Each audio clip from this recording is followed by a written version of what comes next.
Badan Gizi Nasional memperkirakan anggaran untuk program makan bergizi gratis tahap awal bakal tembus di angka 800 miliar rupiah per hari. Besaran itu juga diperkirakan 75% dari total anggaran sebesar 1,2 T per hari jika dijalankan secara penuh.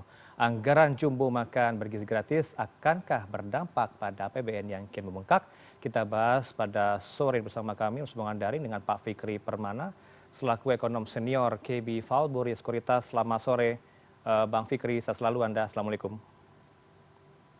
Waalaikumsalam warahmatullahi wabarakatuh. Selamat sore Pak Ranoff. Ya, sedianya kami juga mengundang dari pihak Kepala Badan Gizi Nasional, Pak Dadan Hindayana, namun berhalangan dan juga tidak mendispo atau meminta jajarannya untuk bisa bergabung. Tidak apa-apa, Mas Fikri, Bang Fikri bisa Anda analisa terlebih dahulu. Ini sudah klaim oleh Sri Mulyani, sudah masuk ya ke APBN 2025 sebesar angkanya di sekitar 71 T untuk APBN. Apakah ini akan membengkak, membuat APBN jebol atau bagaimana? Kalau sejauh ini dengan target 71 triliun ya untuk makanan gratis, Mas Ranoff ya. Saya pikir mungkin belum akan menjebol APBN ya. Apalagi kalau kita lihat juga ada sisi pendapatan negara yang sepertinya juga diharapkan bisa tumbuh 7,1% dibanding APBN 2024. Catatannya adalah pendapatan negaranya bisa didorong dari mana? Kalau dari pajak, saya pikir mungkin akan ada dorongan pajak yang harusnya bertambah sekitar 21% dari target yang di tahun 2024. Tetapi di sisi lain ternyata ada beberapa insentif yang juga didorong melalui ada kemungkinan adanya badan penerimaan negara yang tentunya akan mengintensifikasi penerimaan pajak. Saya pikir mungkin ini akan jadi salah satu bumper dari sisi belanja yang naik. Dan di sisi lain juga ada ekstensifikasi terkait dengan beberapa objek pajak yang akan juga dikenakan pajak. Di sisi lain juga ada tambahan dari penerimaan negara bukan pajak yang diharapkan juga bisa tumbuh di tahun depan. Dan di sisi lain juga kalau dari sisi belanja karena ada pengeluaran dari makan gratis tersebut, ada pengurangan belanja dari kementerian dan lembaga. Dan saya pikir semuanya masih cukup baik dengan defisit anggaran yang sekitar 2,53% atau sekitar 660 triliun di APBN 2025, Mas Rano. Ya, tapi kalau kita kutip pernyataan yang baru saja kita dapatkan, Rajat Wibowo dari timnya Prabowo Subianto, Bang Fikri, diperkirakan di awal APBN Prabowo Gibran nanti ada minus 300 triliun rupiah. Apakah sanggup untuk mengakomodir jumlah budget yang disediakan untuk makan bergizi gratis ini? Ada 2 kali loh, pagi dan juga siang hari. Kalau 2 kali ya, dengan target yang jadi sasaran adalah 77 juta orang, asumsinya kalaupun full nanti di sekitar 400 triliun, berarti pembayarannya sekitar 7.000 sampai 10.500 per paket per sekali makan. Kalau jika nanti 2 kali. Tapi kalau 1 kali saya pikir mungkin nilai 14.000 sampai 21.000 masih cukup manageable ya. Atau mungkin masih cukup baik untuk menunjang gizi. Tapi kalau level 7.000 saya pikir mungkin untuk di kota-kota besar agak berat nantinya.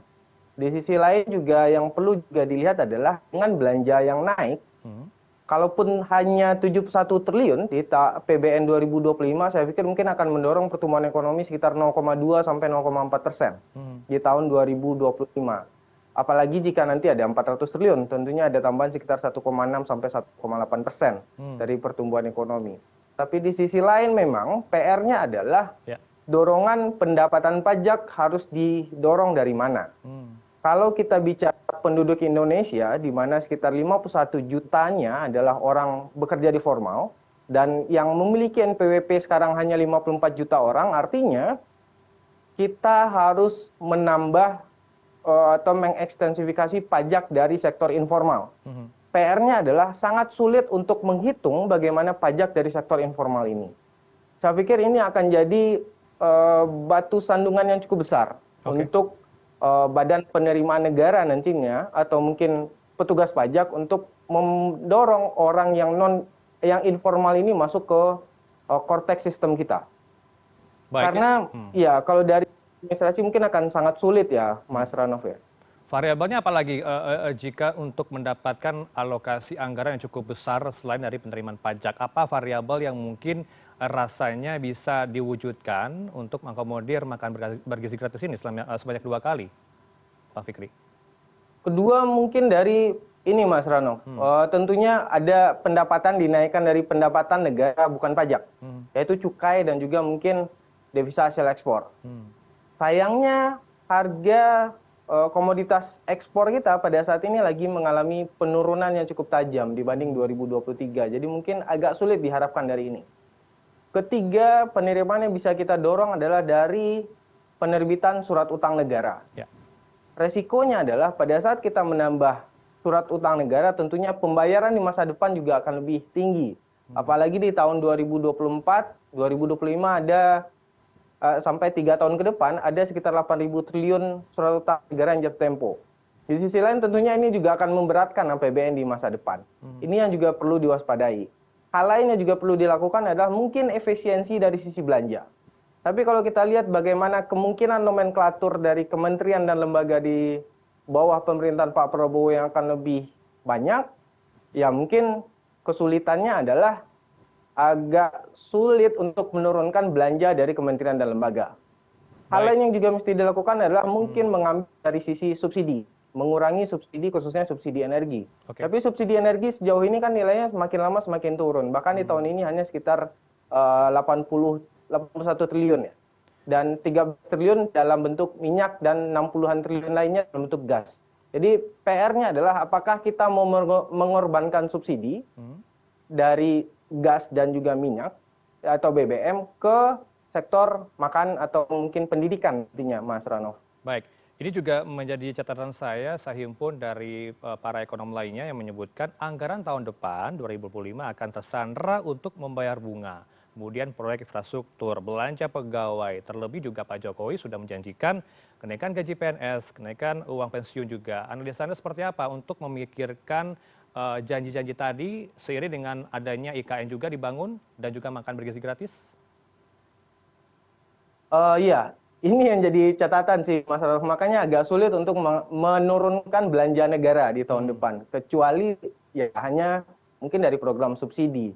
Karena ya tadi ada tambahan belanja dalam bentuk gaji pegawai, ada belanja infrastruktur dan lain-lain.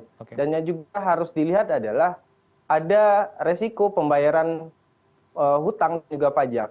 Ya, sejauh ini sudah diakomodir di APBN 2025, tetapi mungkin defisit fiskal kita yang naik.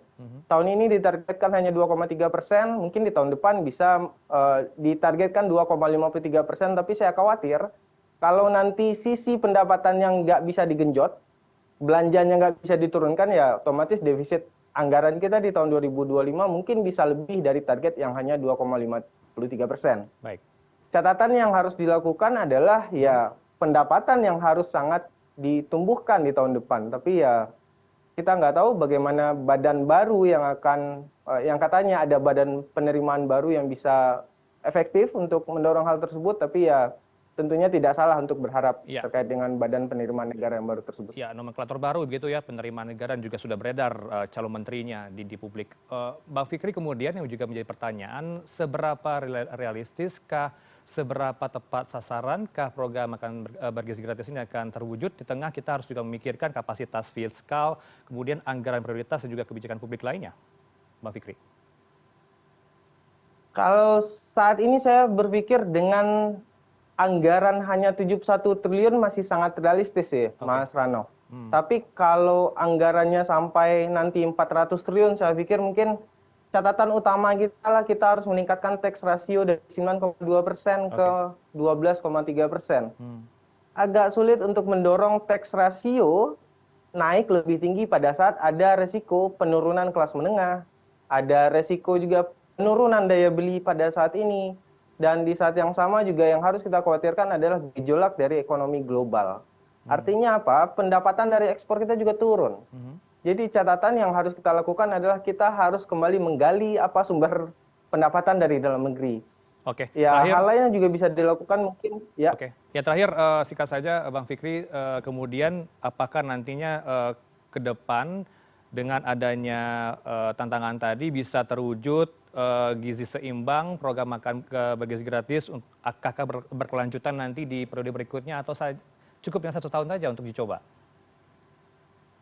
Harusnya berkelanjutan, Mas Ranoff, karena di RPJMN 2019 sampai 2024 pendorong terhadap Human Development Index yang salah satunya adalah pendidikan dan kesehatan sudah masuk dalam situ. Apalagi untuk mendorong Indonesia Emas 2045. Jadi saya pikir mungkin ini yang dikejar oleh Pak Prabowo, tapi mungkin ya agak sedikit terhalang dengan pendapatan yang sulit untuk didorong lebih lanjut dan juga sisi belanja yang yang sulit untuk dikurangi. Jadi mungkin catatannya adalah surat utang negara yang akan jadi peran nantinya, yang akan mengabsorb belanja yang akan lebih tinggi di tahun 2025. Itu harus dipikirkan juga ya, Sun, ya, surat utang negara menjadi variabel pendukung untuk APBN 2025. Terima kasih untuk analisa Anda sore bersama kami di Newsroom. Kami sedia juga mengundang dari Badan Gizi Nasional, tapi berhalangan hadir untuk berdialog. Terima kasih Mas Fikri Permana, ekonom senior KB Valbury Sekuritas. Selamat sore, Assalamualaikum. Selamat sore, terima kasih Mas Rano. Waalaikumsalam warahmatullahi wabarakatuh.